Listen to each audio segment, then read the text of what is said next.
One of the most important things I would advise is, for example, if I were a student today, the first thing I would do is to learn AI. How do I learn to interact with ChatGPT? How do I learn to interact with Gemini Pro? And how do I learn to interact with Grok?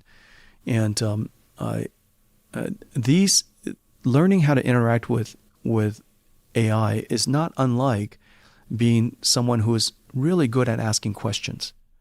You're incredibly good at asking questions, and prompting AI is very, very similar. You can't just randomly ask a bunch of questions, and so asking AI to be an assistant to you requires some expertise and artistry in how to prompt it.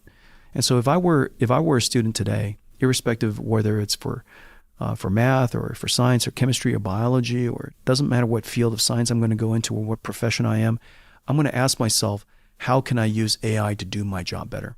If I want to be a lawyer, how can I use AI to be a better lawyer? If I want to be a better doctor, how can I use AI to be a better doctor? If I want to be a chemist, how do I use AI to be a better chemist? If I want to be a biologist, how do I use AI to be a better biologist? That question should be persistent across everybody.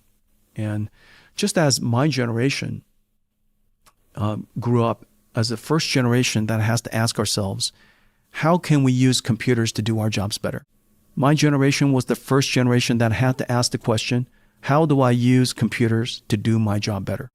The next generation doesn't have to ask that question, but it has to ask the obviously next question, how can I use AI to do my job better?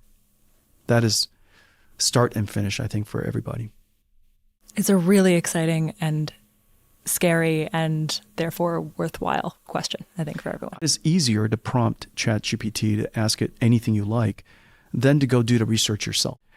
And yet with ChatGPT, if you don't know how to use it, all you have to do is type in, I don't know how to use ChatGPT, tell me. And it would come back and give you some examples. And so that's the amazing thing. The amazing thing about intelligence is it'll help you along the way and make you superhuman, along the way.